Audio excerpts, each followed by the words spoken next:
조선 최고의 성군이라 불리는 성종의 가슴에 시퍼런 칼날을 들이밀고 조선 팔도의 실세들을 제 발밑에 개처럼 부리며 조롱한 남자가 있습니다.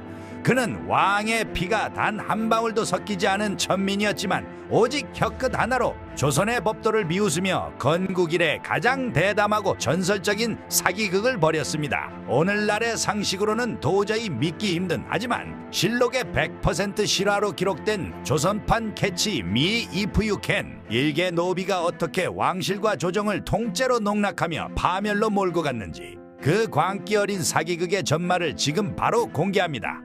여러분, 조선시대 하면 무엇이 떠오르시나요? 엄격한 유교 질서, 숨막히는 신분제, 그리고 왕실의 절대적인 권위죠. 눈빛 하나, 걸음걸이 하나에도 신분의 귀천이 드러나던 그 시대에 시스템 자체를 해킹한 괴물이 등장합니다. 그의 이름은 이금산, 하지만 세상은 그를 이영창이라 불렀습니다.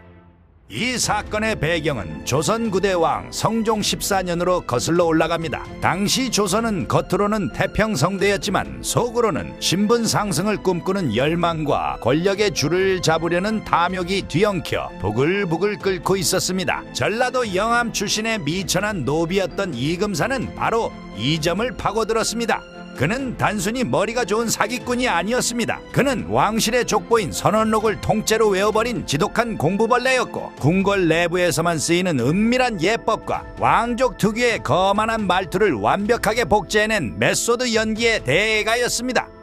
그는 어느 날 결심합니다. 내 비천한 팔자를 이 혀끝 하나로 바꿔보겠다. 그는 어디서 구했는지 모를 최고급 비단옷을 챙겨 입고 평안도로 향합니다. 왜 하필 평안도였을까요? 한양과는 멀리 떨어져 있어 얼굴을 아는 사람이 없고, 국경지역이라 중앙의 통제가 미묘하게 느슨하면서도 변방의 관리들은 권력의 위험에 더 민감하고 갈증을 느끼고 있었기 때문입니다. 이금산은 인간의 공포와 탐욕이 만나는 지점을 정확히 알고 있었습니다. 이금산, 아니 이제 스스로를 태종의 서자 온영군의 손자 이영창이라 칭한 이 남자는 평안도 관아에 당당히 걸어 들어갑니다. 그는 허리를 꼿꼿이 펴고 마치 세상을 다 가진 듯한 거만한 눈빛으로 관리들을 내려다보며 말했습니다. 나는 왕실의 종친 이영창이다. 지금 주상전하의 밀명을 받아 은밀히 민정을 살피고 있으니 내 신분을 누설하거나 행차를 방해하는 자는 대역죄로 다스릴 것이다. 자, 여러분이 당시 지방 사또였다고 생각해 보세요. 어느 날 갑자기 기품이 넘치는 남자가 나타나 왕실의 가계도를 줄줄 읊으며 비밀 임무 중이라고 협박합니다. 만약 가짜라고 의심했다가 진짜면 목이 날아갈 판이고, 진짜라면 지금 이 기회에 잘 보여야 평생의 탄탄대로가 열리는 겁니다. 지방 수령들은 고민할 것도 없이 앞다투어 무릎을 꿇었습니다. 이것이 바로 조선을 뒤흔든 비극적인 코미디의 시작이었습니다.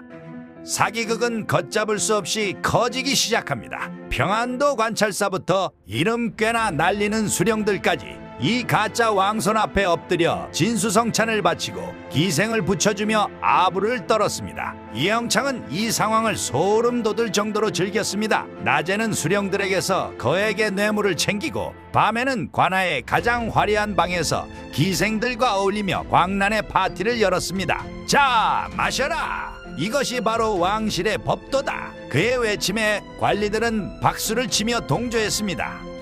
심지어 그는 대담하게도 한양의 진짜 왕실 종친들에게 서신을 보냅니다. 내가 지금 먼 타지에서 전하의 뜻을 받드느라 고생이 많으니 형님들께서도 나를 잊지 마시오 하는 식으로 말이죠. 이 편지를 받은 종친들조차 우리 가문에 이런 열정적인 친척이 있었나 하며 속아 넘어갈 정도였습니다. 그는 가짜를 진짜보다 더 진짜처럼 만드는 법을 알고 있었습니다. 실제 조선 왕조실록의 기록을 보면 당시 이 황당하고 기괴한 상황을 이렇게 건조하지만 소름 끼치게 적고 있습니다. 실제 조선 왕조실록, 성종실록의 기록을 보면 이 끔찍한 상황을 이렇게 기록하고 있습니다. 이영창이라는 자가 종실을 사칭하여 평안도 관찰사와 여러 수령을 속였는데, 그 접대와 공개가 지극히 풍비하였고 수령들이 모두 그 앞에 꿇어앉아 명령을 들었으며 감히 그 얼굴을 쳐다보는 자가 없었다. 실록조차 감히 얼굴을 쳐다보지도 못했다고 기록할 만큼 조선의 엘리트 관료들은 노비 출신 사기꾼의 발가락을 핥으며 충성을 맹세하고 있었던 겁니다. 이영창은 이제 자신조차 진짜 왕손이라고 믿기 시작한 듯 했습니다.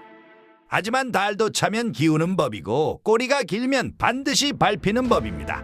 이영창의 탐욕은 이제 통제불능의 상태에 빠집니다. 그는 단순히 대접받는 것에 만족하지 못하고 왕실에 직접 서신을 보내 대규모 자금 지원을 요구합니다. 내가 평안도의 민심을 잡기 위해 대궐의 돈이 필요하니 즉시 보내라는 식이었죠. 게다가 지방 인사 행정에까지 개입하며 이놈은 내 편이니 승진시키고 저놈은 무혐하니 파직하라며 광기를 부렸습니다. 드디어 의심의 싹이 트기 시작했습니다. 한양의 종친부와 의정부에서는 이 이영창이라는 인물의 행보가 지나치게 돌출적이라는 보고를 받게 됩니다. 보고를 받은 성종은 처음에는 헛웃음을 터뜨렸습니다. 내 친척 중에 그렇게 유능하고 대담한 자가 있었단 말이냐? 하지만 기록을 대조해 볼수록 앞뒤가 맞지 않았습니다. 성종은 즉시 종친들을 소집해 대지를 명령합니다. 이영창을 아는 자가 있느냐? 돌아온 대답은 냉혹했습니다. 전하, 그런 학렬의 인물은 있으나 현재 평안도에 있을 리가 없사옵니다. 성종의 안색이 순식간에 흑빛으로 변했습니다. 일개 사기꾼이 내 이름을 팔아 팔도를 유린했단 말이냐? 당장 그놈을 압송하라. 한 놈도 남김없이 배후를 밝혀라. 성종의 불호령과 함께 조선 최고의 수사기관 의금부의 수사관들이 평안도로 급파되었습니다. 이때부터 조선 전역을 무대로 한 숨막히는 추격전이 벌어집니다. 분위기가 심상치 않음을 감지한 이영창은 재빨리 뇌물을 챙겨 변복을 하고 함경도 깊은 산골로 도주합니다. 그는 산속에서 며칠 밤을 지새우며 생각했을 겁니다. 어디서부터 잘못된 것일까? 내가 왕의 말투를 틀렸나? 아니면 예법이 부족했나? 하지만 그가 간과한 것이 있었습니다. 그는 시스템을 속였지만 시스템의 주인인 왕의 분노까지는 계산하지 못했던 것이죠. 의금부 수사관들은 이영창이 거쳐간 마을마다 이 잡듯 뒤졌습니다.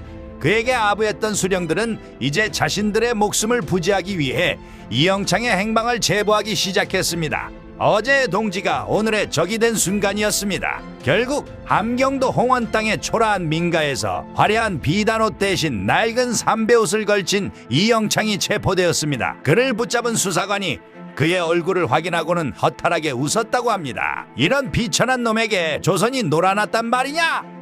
한양으로 압송된 이영창은 이제 연극을 계속할 수 없었습니다. 국문장의 차가운 바닥에 내팽개쳐진 그는 성종의 섯을 퍼런 눈빛 아래서 처절하게 울부짖었습니다. 이날을 태우는 인두가 살을 파고들고 뼈가 으스러지는 고통 속에서 그는 마침내 진실을 쏟아냈습니다. 저는 왕손이 아닙니다. 저는 그저 사람답게 한번 살아보고 싶었던 영암의 노비 이금산입니다. 저 관리들이 제 발밑에 엎드릴 때마다 조선의 법도가 얼마나 우스운지 비웃었을 뿐입니다.